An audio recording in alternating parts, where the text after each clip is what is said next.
हम कैसे छोड़ पाएंगे, कैसे यहाँ से जा पाएंगे। उनका प्रेम देखकर हम व्याकुल हो रहे हैं शाम से। इधर प्रभु महल में से उठे हैं, संध्या के समय खड़क में जाके बैठ गए। जब खड़क में जाके बैठ गए, मैया ने देखा कि लाला ने अभी खाना नहीं खाया, शाम हो गई है। तो मैया गई, लाला को बुलाया है, कहा लाला चल खाना खा ले करके। प्रभु बहुत उदास है, बहुत उदास है। तो मैया ने सोचा कि ग्वाल वालों से कुछ बात हो गई। मैया ने सभी ग्वाल वालों को बुलाया है, मंस का श्रीदामा धुरधुल, और सभी को जब बुलाया है, मधुमंगल रोने लगा। ये सबसे गरीब सखा प्रभु का एक है जिसका नाम है मधुमंगल। इस नाम को याद रखना चाहिए। क्या नाम था गरीब सखा का? दोबारा बोलो।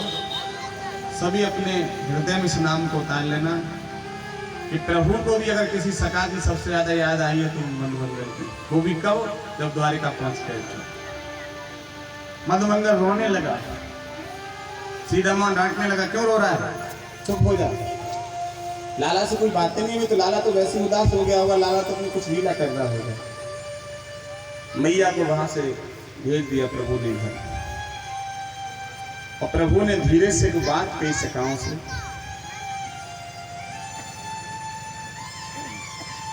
कहा सखा एक बात कहूं? कहा बोलो। कहा अगर हम तुम दूर दूर हो जाए तो कैसा लगेगा? हम तुम दूर दूर हो जाए तो कैसा रहेगा? सभी सखाओं ने हाथ पकड़ लिया और एक सखा ने मुख बंद कर दिया। चुप हो जा लाला, ये तू क्या कह रहा है?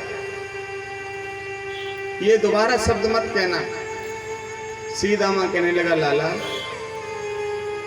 जब तक तू नहीं आया था हम लोगों के बीच में, जब तक तू नहीं आया था हम लोगों के बीच में, तब तक तो हम जैसे जी रहे थे वैसे जी रहे थे। लेकिन अगर अब तू दूर हो जाएगा तो हमारा जीना मुश्किल हो जाएगा।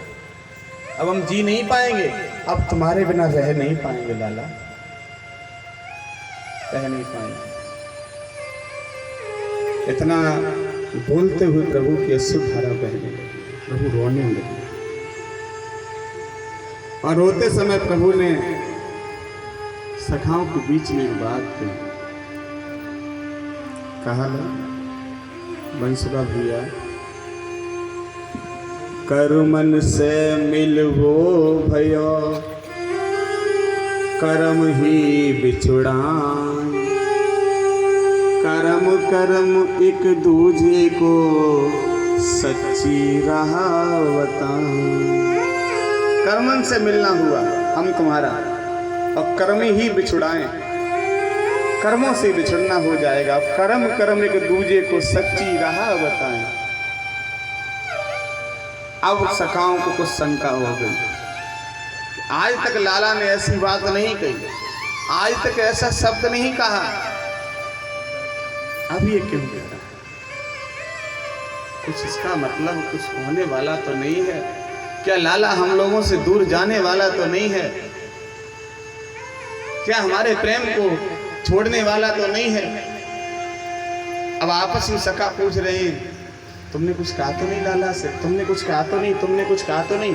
सभी सखा ग्वाल वाल कह रहे, किसी ने कुछ नहीं कहा, लाला को पता नहीं क्या हो गया है। तो वो बड़े फपक फपक के रो रहे हैं खड़क में बैठे बैठे। और सभी सखाओं से कहा, भैया सब अपने अपने घर जाओ और मैं महल में जा रहा हूँ, भोजन करूंगा। प्रभु ने सोचा सखा जितनी देर हमारे पास रहेंगे और दुख होगा। लेकिन वो सखाओं ने अपने अपने घर जाके बता दिया अपनी अपनी मैया कि मैया आज लाला बहुत रो रहा है, पता नहीं मैया लाला को क्या हो गया है, वो लाला इतना रो रहा है और कुछ कह भी नहीं रहा है मैया। जैसे मैया ने ये सुना, गोपियों को मालूम पड़ गया। गोपियों ने पूरे ब्रज में बात फैला दी कि लाला रो रहा था। तब तक किसी तरह से मधुमंगल के मुख से निकल गया कि लाला रो नहीं रहा है, लाला कल जा रहा है, हम भी आपके बीच से कल चले जाएंगे। कहा लाला रो नहीं रहा है, लाला कल जा रहा है वहां से, कल चला जाएगा। जैसे ये सुना है मधुमंगल के मुख से,